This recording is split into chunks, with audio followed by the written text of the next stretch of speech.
देख लियो आपने। तो कंटिन्यूटी फंक्शन, अगर y is equals to f x, हमारे पास कोई भी फंक्शन गिवन है जिसकी कंटिन्यूटी चेक करनी है। कंटिन्यूटी मतलब विदाउट ब्रेक, वो जो फंक्शन का ग्राफ बनाया जाता है वो विदाउट ब्रेक होना चाहिए। तो हमने जो फंक्शन, जो कंटिन्यूटी की डेफिनेशन पढ़ी, उसमें हमने ये सीखा उस वीडियो में कि अगर हम continuity of f x check करना चाहते हैं at a point x is equal to c, किसी एक पॉइंट पे चेक कर सकते हैं कंटिन्यूटी, ठीक है। तो at x equal to c की बात करें अगर हम, तो f x is set to be continuous at x equals to c if limit x tending to c f x is equals to f of c, यानी कि उस point पे, जिस पॉइंट पे हम कंटिन्यूटी चेक कर रहे हैं, उस पॉइंट पे फंक्शन की limit should be equal to function की वैल्यू एट दैट पॉइंट। तो limit of the function should be equal to the functional value at that point. ये लिमिट ऑफ द फंक्शन हम लोग कैसे निकालते थे? दो तरीके से, एक LHL, एक RHL। जब ये दोनों चीजें बराबर हो जाती थी तब हम बोलते थे limit of the function exist करती है। तो LHL equals to RHL equals to functional value, ये हमारी कंटिन्यूटी की कंडीशन आ गई। अब LHL का मतलब क्या होता था? LHL का मतलब होता था एक्सटेंडिंग टू C माइनस, यानी कि C के लेफ्ट में, उस पॉइंट के लेफ्ट साइड से आप अप्रोच कर रहे हो x को, तो is equals to extending to C plus fx is equals to f of C। ये वाली कंडीशन आ गई। अब इस चीज को मैथमेटिकली निकाला कैसे जाता था कि हम क्या डालते थे? h टेंडिंग टू 0 ले लेते थे, और जहां जहां पे फंक्शन में x होता है वहां पर c माइनस h डाल देते थे, तो हमारी लेफ्ट हैंड लिमिट निकल के आ जाती थी। अगर हम RHL की बात करें तो h टेंडिंग टू 0 ले लेते थे, जहां जहां पे x होता था वहां पे c प्लस h डाल देते थे, तो हमारी RHL निकल के आ जाती थी, और equal to the functional value आपको पहले से ही क्वेश्चन में गिवन होगी, ठीक है। तो ये चीज निकालनी सीखनी है, मतलब at the end of the day हम ये चीज चेक कर रहे हैं कि LHL, RHL और फंक्शन की वैल्यू, ये तीन चीजें बराबर है या नहीं है। अगर ये तीनों चीजें बराबर है तो फंक्शन उस पॉइंट पे कंटिन्यूअस होगा, अदरवाइज वो कंटिन्यूअस नहीं होगा। और बात करी गई थी उस वीडियो में कि कुछ कुछ हमारे पास फंक्शन ऐसे होते हैं जो कंटिन्यूअस एवरीवेयर होते हैं, जैसे कि polynomial function, rational function, trigonometric function, exponential function और लॉगरिथमिक फंक्शन। ये अगर हमें दिखते हैं तो साफ साफ हम उसको बोल देते हैं कि ये चीज हमेशा कंटिन्यूअस होगी। अब जो रैशनल फंक्शन होता था, रैशनल फंक्शन कैसा होता था? ऐसा, x प्लस टू अपॉन में x square plus 2x plus 3। ऐसा फंक्शन वहां पर कंटिन्यूअस होगा जहां पर ये नीचे वाली चीज जो, जैसे इसको fx ओवर gx बोलता हूं मैं, तो gx should not be equal to 0। जहां पर डिनोमिनेटर 0 हो जाएगा वहां पर ये वाला फंक्शन कंटिन्यूअस नहीं रहेगा। जहां पर भी डिनोमिनेटर 0 हो जाएगा वहां पर ये वाला फंक्शन कंटिन्यूअस नहीं रहेगा। इसके ऊपर बेस्ड अभी तुम्हारे एग्जाम में क्वेश्चन भी आया था कि कुछ ऐसा था, x minus 1 upon x cube minus x, ऐसा कुछ था। और this function has how many points of discontinuity, ये क्वेश्चन था। तो 0 1 2 3 चॉइसेस थे उसके। तो वो चीज क्या आ रही थी हमारे पास? हमने डिनोमिनेटर जितने पॉइंट्स पे 0 होगा उतने पॉइंट्स पे डिसकंटिन्यूअस आ जाएगा। ये वाला अभी आया था एपीओम में, ठीक है, ओके। तो इसके क्वेश्चंस की बात करते हैं। क्वेश्चंस में हमने ये देखा था कि क्वेश्चन में हमसे ये पूछेगा वो कि ये बंदा कहाँ कहाँ पे डिसकंटिन्यूअस है, कौन कौन से ये फंक्शन जो है इसके पॉइंट्स ऑफ डिसकंटिन्यूटी निकालो। तो पॉइंट्स ऑफ डिसकंटिन्यूटी हमने देखा था फंक्शन जहां पर ब्रेक होता है, जिसको हम ब्रेक पॉइंट बोल रहे थे, जहां पे फंक्शन की डेफिनेशन चेंज होती है कि 2 के लेफ्ट में अलग डेफिनेशन है, 2 के राइट में अलग डेफिनेशन है, 0 के लेफ्ट में अलग है, 0 के राइट में अलग है। तो जब ऐसे वाली चीजें आ जाती थी हमारे पास, तो हम ब्रेक पॉइंट्स पे ही ज्यादातर चेक करते हैं कि break points are the only probable points of discontinuity, यानी कि ब्रेक पॉइंट्स पे ही प्रोबेबिलिटी है कि वो ग्राफ तोड़ेगा। बाकी जो होता है हमारे पास, जैसे हमारे ब्रेक पॉइंट्स को हम कैसे डिफाइन कर रहे थे, F x is given by x if ये चीज हो, 2x अगर ये चीज हो, एंड एक्स स्क्वायर प्लस 1 अगर ये चीज हो। तो 1 से लेकर 2 तक एफ एक्स ये वाली डेफिनेशन लेता है, 2 से लेकर 3 तक fx ये वाली डेफिनेशन लेता है और 3 से बड़ी पे ये वाली डेफिनेशन लेता है। तो कहां कहां पे ब्रेक हुआ ये के लेफ्ट में अलग डेफिनेशन है, 2 के राइट में अलग डेफिनेशन है। तो at x is equals to 2 हमें चेक करना होगा 2 is a probable point of discontinuity. क्यों? क्योंकि अगर मैं 2 के लेफ्ट में देखता हूँ, 2 के लेफ्ट में देखता हूँ 1 तक ही है, मतलब 1 के इधर तो फंक्शन है ही नहीं, तो वहां पर तो कुछ चेक करना ही नहीं है। या फिर ये ऐसा हो जाता कि x लेस देन 2 है, तो 2 के लेफ्ट में जो फंक्शन है वो क्या है, x है। Now x is a polynomial function, तो इट इज कंटिन्यूअस एवरीवेयर। ऐसी 2 से 3 तक अगर मैं चेक करता हूं तो वो भी पॉलिनोमियल फंक्शन है, इट इज कंटिन्यूअस एवरीवेयर। 3 से बड़े में चेक करता हूं तो वो भी पॉलिनोमियल फंक्शन है, इट इज कंटिन्यूअस एवरीवेयर। तो कहां पर रह गया हमारा, ये 2 है, ये 3 है, यहाँ पर कंटिन्यूअस है, यहाँ पर कंटिन्यूअस है, यहाँ पर कंटिन्यूअस है। बाकी कौन से पॉइंट्स रह गए, सिर्फ 2 और 3 चेक करने रह गए जहां पे फंक्शन की डेफिनेशन चेंज हो रही थी। तो हो सकता है 2 पे कंटिन्यूअस हो या फिर ना हो, 3 पे कंटिन्यूअस हो या फिर ना हो, यानी कि these are the only points, only probable points जहां पर डिसकंटिन्यूटी हो सकती है शायद। तो सिर्फ 2 और 3 पे ही चेक करते हैं। तो 2 पे कैसे चेक करते थे, हम LHL निकालते थे। LHL को कैसे लिखा जाता है, tending to 2 minus fx। 2 minus मतलब 2 की लेफ्ट साइड से आ रहे हो, तो fx क्या चीज है, ये वाली डेफिनेशन यूज होगी। तो fx की जगह क्या लिख दिया जाएगा, x। और फिर h टेंडिंग टू 0, जहां जहां पे x है वहां पर 2 माइनस h लिख दिया जाएगा, और h को 0 डालेंगे तो आंसर आएगा 2। ऐसे ही अगर हम RHL निकालें 2 पे ही, तो x tending to 2 plus fx, 2 plus मतलब 2 के राइट हैंड साइड पे x इज ग्रेटर देन 2 यहाँ पर है, तो ये चीज 2x हो गई, ये चीज हो गई 2x। अब इसको कैसे निकालते हैं, h टेंडिंग टू 0, और जहां जहां पे x होता है वहां पे 2 प्लस h डाल दिया जाता है। अब h को 0 लिया गया तो ये आंसर क्या आ गया, 4। Now HL is not equal to RHL, therefore limit x tending to 2 does not exist, therefore it is discontinuous at this point। 2 पे डिसकंटिन्यूअस हो गया। ऐसे ही 3 पे चेक करेंगे कि कंटिन्यूटी आ रही है या नहीं आ रही। तो ये प्रोसेस कर रहे हैं हम लोग, जो कि वीडियो में भी बताया गया आपको। ठीक है, तो अब क्वेश्चंस प्रैक्टिस करते हैं, इसके एक्सरसाइज में घुसते हैं। एक क्वेश्चन इसका आता ही आता है, 100% आता है एग्जाम के अंदर।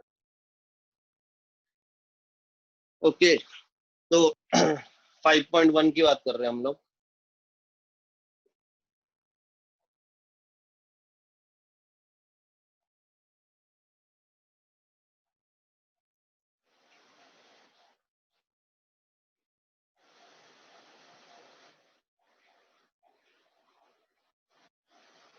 ओके, 5.1 की बात करते हैं।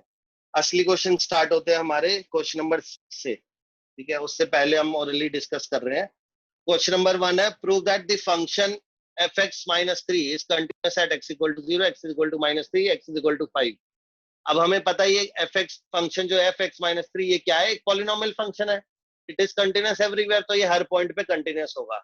लेकिन हम ये नहीं लिख सकते, जब हमें स्पेसिफिकली पॉइंट्स गिवन है तो उन पे कंटिन्यूटी चेक करके बतानी है उसको। ठीक है, तो अगर हम लिखते कैसे हैं इसको, हम पहले एक पॉइंट पे चेक करके बता रहा हूँ। एट x इक्वल्स टू 0 की बात करूं तो मैं LHL निकालूंगा, RHL निकालूंगा, और फंक्शन की value at x equals to 0 निकालूंगा। LHL के हम लोग क्या लिख रहे हैं, x टेंडिंग टू 0 माइनस, तो इसमें लिखना इंपॉर्टेंट है कि लिख कैसे रहे हो, उसको प्रेजेंट कैसे कर रहे हो। तो LHL क्या चीज होती है, limit x tending to 0 minus fx। उसके बाद आप क्या डालते हो, fx की वैल्यू डाल देते हो, fx की वैल्यू fx माइनस 3। उसके बाद आप क्या डालते हो, h टेंडिंग टू 0 डाल देते हो, और जहां जहां पे x होता है वहां पर 0 माइनस h डाल देते हैं, और फिर h को 0 डाल दिया जाता है, तो आंसर आता है -3। ऐसे ही RHL निकालते हैं, RHL is x tending to 0 plus fx, x tending to 0 plus function वही है हमारा जो था 5x माइनस 3। अब h टेंडिंग टू 0, और जहां जहां पे भी x वहां पर क्या डाल दिया जाता है, 0 प्लस h, यानी 0 से बड़ी चीज। तो RHL में 0 plus h, c plus h, और LHL में c माइनस h, यानी 0 माइनस h, -3। अब फिर से h को 0 डाल दिया जाता है, तो ये -3 आ गया। फंक्शन की वैल्यू की बात करें तो सीधा सीधा fx के अंदर 0 डाल दिया जाता है, तो f ऑफ 0 -3, यानी ये चीज क्या आ गई, -3। तो LHL equals RHL equals to functional value आ गया, तो this function is continuous at x equals to 0, proof हो गया हमारा। और वो होना ही था क्योंकि एक पॉलिनोमियल फंक्शन है, इट इज कंटिन्यूअस एवरीवेयर। ऐसे ही आप -3 पे चेक करोगे, 5 पे चेक करोगे, सब जगह कंटिन्यूअस आएगा, ये तीनों चीजें बराबर आ जाएंगी। सर एक बात ठीक बताना, है। हम्म ये ब्रेक इवन पॉइंट्स के अलावा कोई भी ऐसे पॉइंट्स नहीं हो सकते जिस पे डिसकंटिन्यूअस हो जाए? नहीं नहीं ब्रेक नहीं इवन, होगा। ब्रेक इवन सही होगा बस। ब्रेक पॉइंट्स, हाँ ब्रेक पॉइंट्स पे ही होता है, बाकी और की सर करी जो बोलो बोलो। और सर अगर फंक्शन ही ऐसा आ गया इनमें क्राइटेरिया में हो ही ना, जैसे आपने बताया था ना रैशनल फंक्शन वगैरह होते हैं वो कॉन्टिन्यूस होते ही है, अगर इनके अलावा कुछ आ हाँ गया तो वो तो नहीं होगा ना। नहीं, बता दिए ना सारे फंक्शन, हेलो, जितने की भी फंक्शन आवाज आ रही है मेरी? जितने भी, हाँ हाँ जितने भी फंक्शंस की बात हो सकती है वो सारे डिस्कस कर लिए हमने। और तो कोई फंक्शन ही और नहीं अब बचेगा ऐसे भाई अब। और कोई फंक्शन नहीं होगा, अगर होगा तो नहीं हम सर, आगे अगर चल उनके के कोई अलावा आता है तो वो तो डिसकंटिन्यूअस। ठीक है, ठीक ठीक। अभी बात कर लेंगे धीरे धीरे, अभी टॉपिक खत्म नहीं हुआ है। अभी जितना बताया गया उस पे बेस आप ये देखो कि वो समझ आ रहा है कि नहीं आ रहा है। ओके तो क्वेश्चन नंबर 2 भी यही चीज है, 2x² - 1 है, x = 3 पे चेक करना है, ये कंटिन्यूस आएगा ही आएगा क्योंकि ये पॉलिनोमियल फंक्शन है, लेकिन उसको चेक करके दिखाना है, यानी LHL लोगे RHL लोगे एट x = 3 पे, और फंक्शन की वैल्यू लोगे एट x = 3, तो आपका वो कंटिन्यूस आ जाएगा। ठीक है, examine the following functions for continuity. तो अब देखो इसमें क्या है, कोई भी स्पेसिफिक पॉइंट गिवन नहीं है कि ये वाला जो फंक्शन है ये किस पॉइंट पे चेक करना है कि कंटिन्यूस है कि नहीं, तो यानी कि हमें हर एक पॉइंट पे चेक करना है इट इज कंटिन्यूस और नॉट। तो इसके लिए हम लोग क्या करते हैं, कोई भी एक जनरल पॉइंट लेते हैं, let x = c be a general point,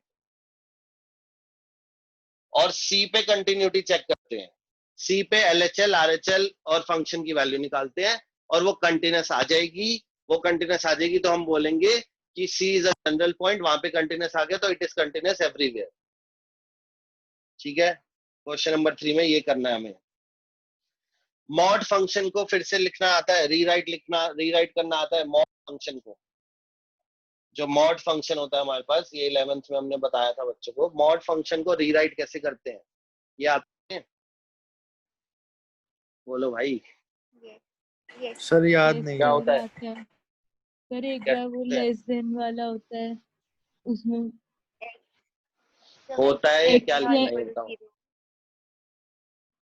देखो क्या होता है मॉड फंक्शन, हाँ रीडिफाइन कैसे करते, तो रीडिफाइन कैसे करते हैं मॉड फंक्शन को, जिसको नहीं आता वो देखो, और वैसे जिसको आता है उसको भी नहीं आता मेरे हिसाब से भी, नहीं तो सर ऐसे वैसे ये नहीं बोलते, वो डायरेक्ट आंसर बोलते हैं। तो मॉड फंक्शन करता क्या है, मॉड फंक्शन हमेशा चीजों को पॉजिटिव बना देता है, यानी कि अगर मॉड के अंदर 2 लिखा हुआ है तो आंसर क्या आएगा, 2 इटसेल्फ। अगर मॉड के अंदर -2 लिखा हुआ है तब भी आंसर क्या आएगा, 2 आएगा। ठीक है, ये हमें पता है। अब ये जो मॉड फंक्शन होता है ये कैसे डिफाइन होता है, ये डिफाइन होता है अगर अंदर वाली चीज पॉजिटिव है, अगर अंदर वाली चीज पॉजिटिव है तो वो एज इट इज बाहर आ जाती है। अगर ये x है और ये पॉजिटिव है तो ऐसे का ऐसे ही आंसर आएगा इसका, यानी अगर x is greater than 0 then it will come out as it is. अगर अंदर वाली चीज नेगेटिव है, अगर अंदर वाली चीज नेगेटिव है, x इज नेगेटिव, तो आंसर तो 2 है। तो ये अगर x है मेरा, तो इसको 2 कैसे बनाऊंगा, इस x के बाहर एक और माइनस लगा दूंगा, तब जाके ये 2 बनेगा। अगर अंदर -4 लिखा हुआ है तो आंसर मुझे क्या चाहिए, 4 चाहिए, तो उसको पॉजिटिव बनाने के लिए मुझे क्या करना पड़ेगा, उसके बाहर एक और माइनस लगाना पड़ेगा। तो अगर अंदर वाली चीज नेगेटिव है तो बाहर आंसर क्या आएगा, बाहर आंसर क्या आएगा, ये x है पूरा, x इज -2, तो बाहर क्या आ रहा है, -2 यानी -x। तो अगर x is negative then the answer is -x, and if x is positive then it comes out as it is, x का x ही आ जाता है। This is how we redefine modulus function। ठीक है, अगर मैं इसकी बात करूं x+2 की, mod of x+2, तो इसको कैसे लिखा जाता है, ये अंदर वाली चीज है, अगर अंदर वाली चीज पॉजिटिव है यानी x+2 is greater than equal to 0, then वो as it is आ जाता है। और अगर अंदर वाली चीज नेगेटिव है यानी x+2 लेस देन 0, तो उसके बाहर माइनस लग के आ जाता है, उसके बाहर माइनस लग के आ जाता है। ये जो x+2 ग्रेटर देन 0 है इसका मतलब क्या है, x इज ग्रेटर देन -2, तो इस ब्रेक पॉइंट क्या हो गया, -2 हो गया। यहाँ पर पॉइंट क्या है, 0, ये ब्रेक पॉइंट कैसे पता चलता है, कहां पर ब्रेक होता है मॉड फंक्शन, इस चीज को 0 रखा जाता है तो क्या हो गया 0, इस चीज को 0 रखा जाएगा तो -2 आएगा, तो -2 पे ब्रेक होगी इसकी डेफिनेशन। ठीक है, तो -2 से बड़ी और -2 से छोटी, -2 से बड़ी में ये चीज क्या हो रही है, पॉजिटिव रह रही है, तो वो एज इट इज बाहर आ जाएगा। -2 से बड़ा कोई भी नंबर ले लो, सपोज 0 ले लिया, तो 0 + 2 पॉजिटिव है, तो वो एज इट इज बाहर आ जाएगा। -2 से छोटा कोई नंबर ले लिया, जैसे -3, -3 डाला तो ये चीज -1 होगी, नेगेटिव हो गया, नेगेटिव के बाहर माइनस लग के आ जाता है, यानी इस चीज के बाहर माइनस लग के आ जाएगा। ये समझ आया, रीडिफाइन करना मॉड को रीडिफाइन करना आना चाहिए हमें। कंटिन्यूटी, डिफरेंशिएबिलिटी, इंटीग्रेशन हर जगह यूज होगा ये। मॉड को रीडिफाइन कैसे करते हैं, ठीक है। तो अगर हम इसी पैटर्न में इसकी बात करें कि भाई x-1 का मॉड है, तो ये रीडिफाइन कैसे होगा, अंडी राज भाई साहब कैसे होगा ये, क्या चीज? कुछ समझ आया? हाँ हाँ पूछो तो। ये रीडिफाइन कैसे होगा? अरे दिख नहीं रहा, आप एक बार बोलो क्या Mod क्वेश्चन x लिखा है minus आपने, नेट बहुत धीरे आ रहा है। मॉड्यूलस x-1 वो ग्रेटर देन 0 है, लेस देन 0 है? वो तो तुम बताएगा। केस तो बताओ। एक तो एज इट इज आ जाएगा, ठीक है, हाँ, और कब? एक When?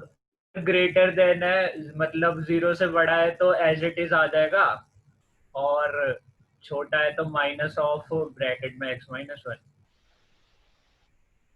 और कौन है हमारे पास? प्रांजल का है, बड़े दिन से नहीं आई। प्रांजल रीडिफाइन करो। सर 1 होगा। x-1 for x-1 is greater than or equal to 0 और -x+1 for x-1 is less than 0। तो हम बात कर रहे हैं ग्रेटर देन इक्वल टू 1 पे और x लेस देन 1 पे। x-1 is greater than equal to 0 means 1 is the break point, यानी आप ये लिख रहे थे ना, x-1 is greater than equal to 0 मतलब x greater than 1, ठीक है, और x less than 1। तो सबसे पहले तो हम क्या करेंगे, सबसे पहले ब्रेक पॉइंट निकालेंगे जहां पर डेफिनेशन चेंज होती है मॉडुलस फंक्शन की। ब्रेक पॉइंट क्या होता है, इसको 0 रखा जाता है, इस चीज को 0 रखा जाता है।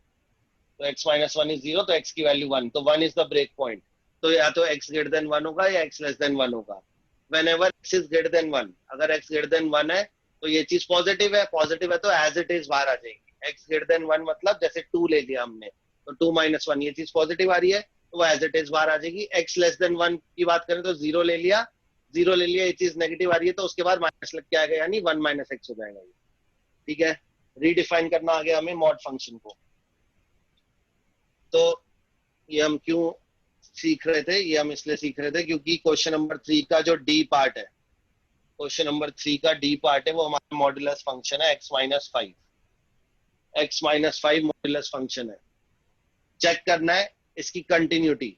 मॉडुलस फंक्शन हमेशा कंटिन्यूअस होता है, ये याद रखना। मॉडुलस फंक्शन हमेशा कंटिन्यूअस होता है। मॉड x का ग्राफ देखा हुआ है हमने क्या? मॉड x क्या होता है, x होता है अगर x greater than equal to 0 है, माइनस x होता है अगर x less than 0 है। तो अगर इसका ग्राफ बनाते हैं हम तो x is greater than 0, यानी इस साइड के ग्राफ की बात करें अगर, तो x is greater than 0 पे वैल्यू क्या होती है, x होती है, इसकी वैल्यू y है, y is equals to x line, ऐसी होती है। और अगर लेस देन 0 वाली लेफ्ट साइड वाली बात करेंगे तो y is equal to -x, यानी ये वाली लाइन होती है। तो ऐसा v ग्राफ आता है, तो इसमें कोई भी ब्रेक नहीं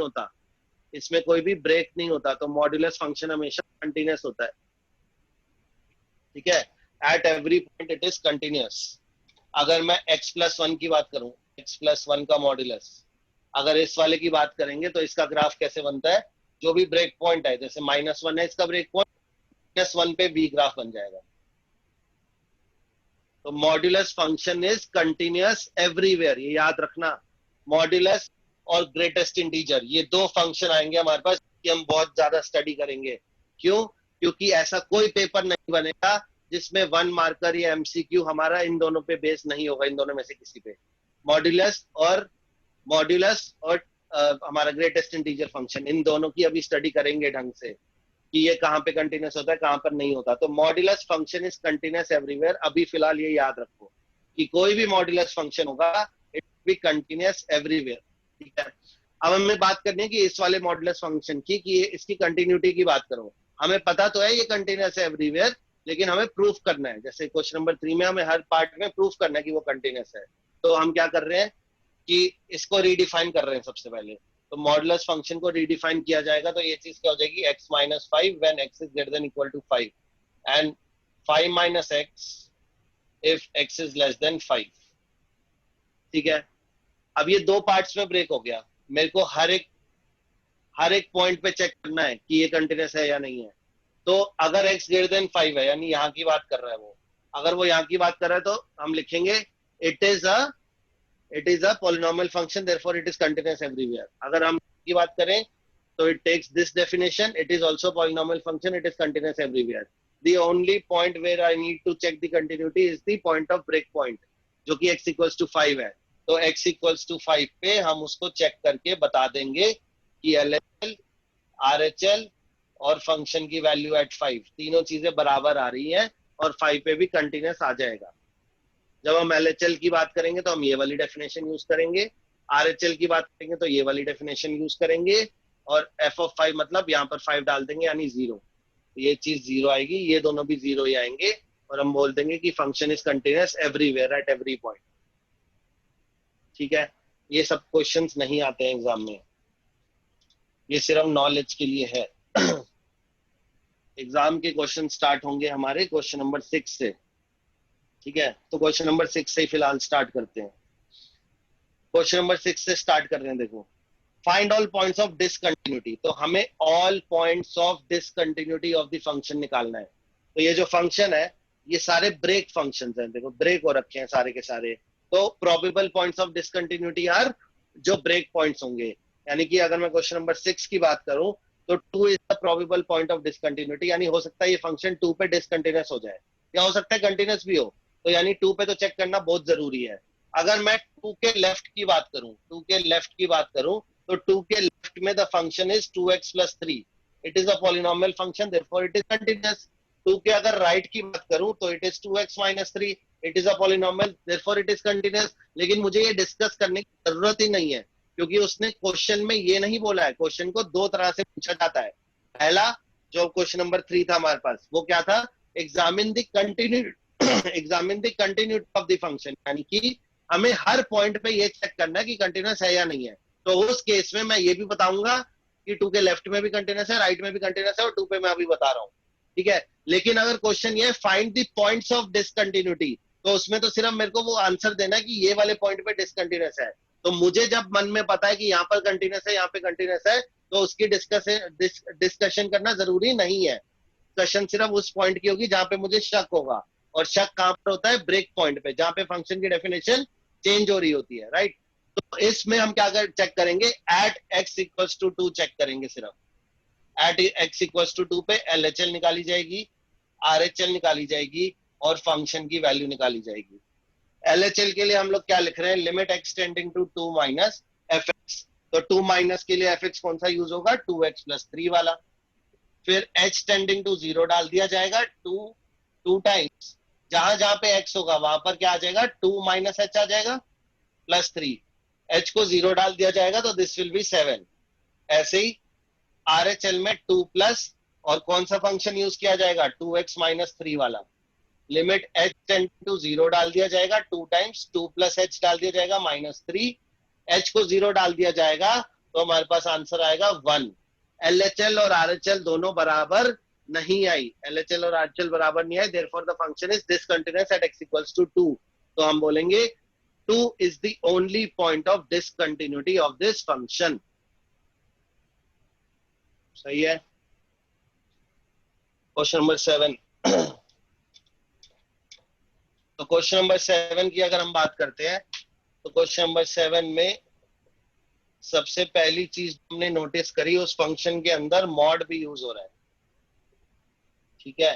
तो मॉड को तो पहले रीडिफाइन करना पड़ता है।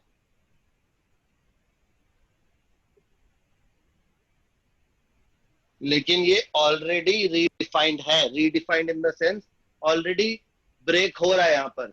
तो अगर हम ध्यान से देखें, वैसे मैं इसको कैसे ब्रेक करता, ये x वैल्यू लेगा अगर x ग्रेटर देन 0 है, ये माइनस x वैल्यू लेगा अगर x लेस देन 0 है। लेकिन फिलहाल क्या हो रहा है, ये वाला फंक्शन की डेफिनेशन यूज हो रही है when x is less than -3। When x is less than -3, this thing what will mod x take value. अगर x लेस देन -3 है तो mod x की वैल्यू क्या हो जाएगी, बताओ बताओ, ये बोलना पड़ेगा। अगर वो बोल रहा है कि x लेस देन -3 है तो ये डेफिनेशन है, तो mod x की वैल्यू फिक्स हो गई या नहीं या रीडिफाइन करना पड़ेगा? बोलो, कोई तो बोलो। 3 हो प्रिया, जाएगी। सारा, क्या हो जाएगा? 3 3 नहीं होगी बेटा, क्योंकि x less than -3 means 3 fix नहीं है। -3 से छोटे सारे नंबर्स ले रहे हो, फिक्स नहीं हो सकती वो।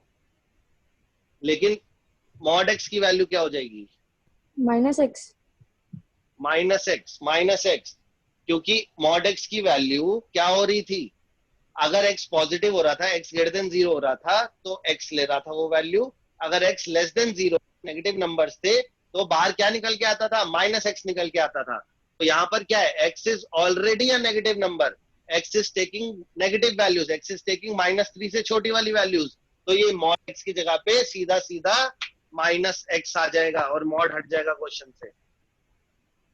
अब हम चेक करेंगे किस पे, एट x इक्वल्स टू -3 पे LHS, RHL और फंक्शन की वैल्यू, क्योंकि this is a break point.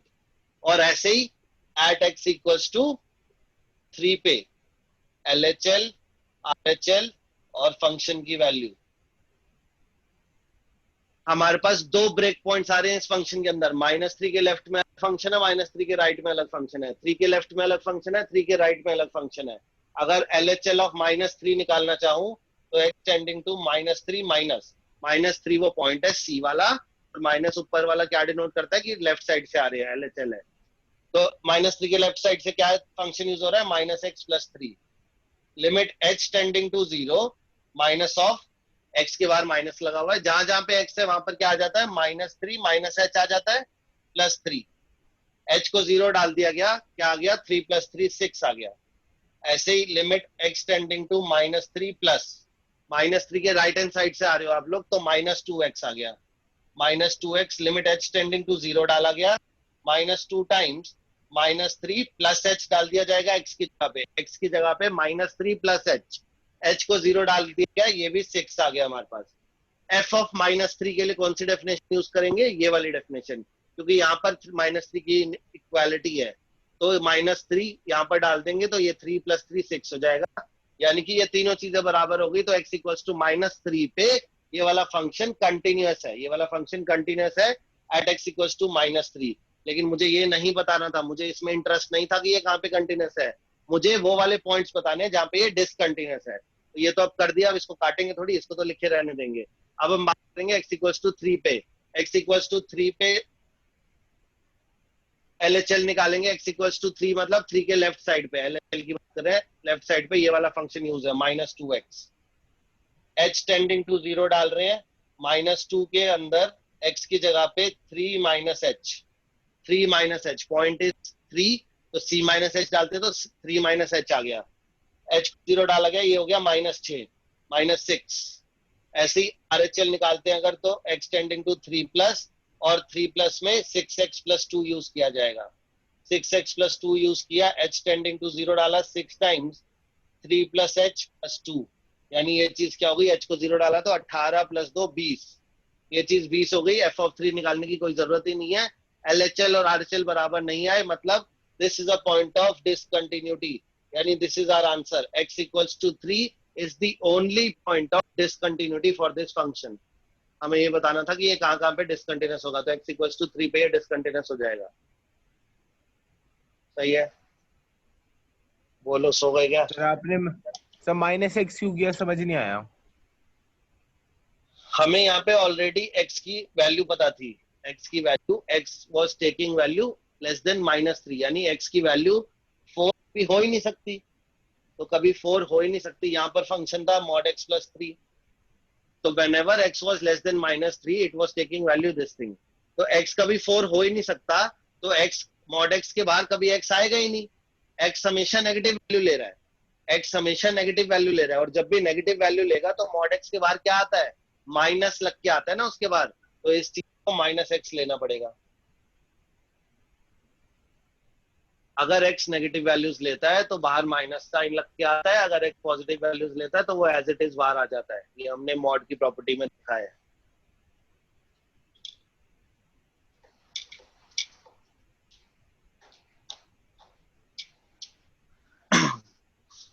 Okay तो ये हमारे पास सारे सेम क्वेश्चंस हैं.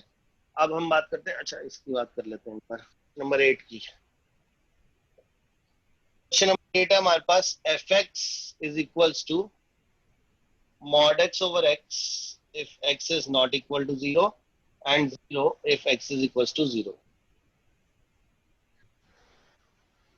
तो डिसकंटिन्यूटी वाले पॉइंट की बात करने, कोई ब्रेक पॉइंट है क्या हमारे पास?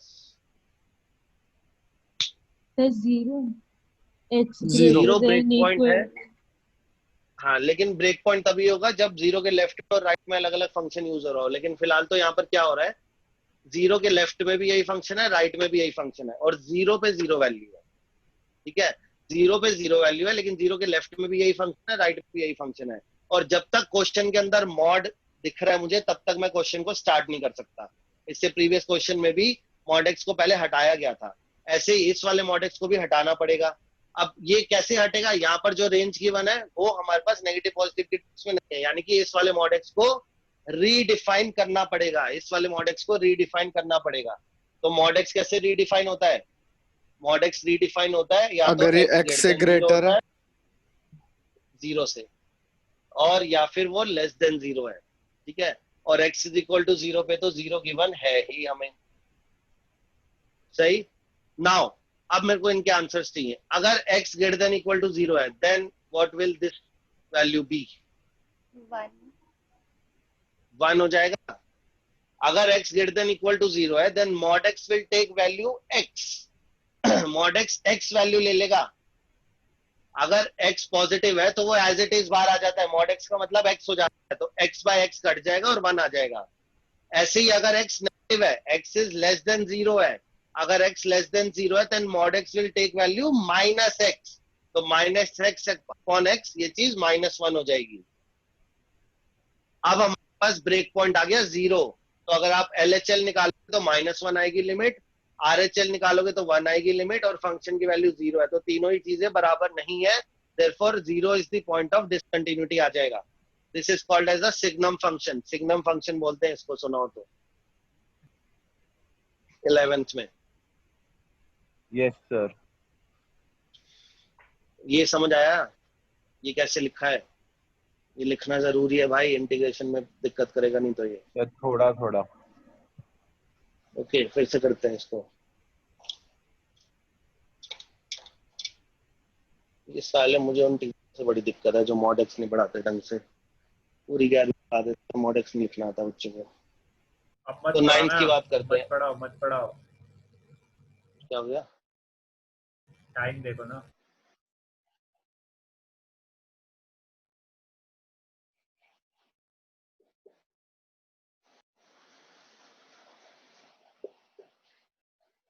सर एंड होने वाली है. आ जाओ फिर से आ जाओ.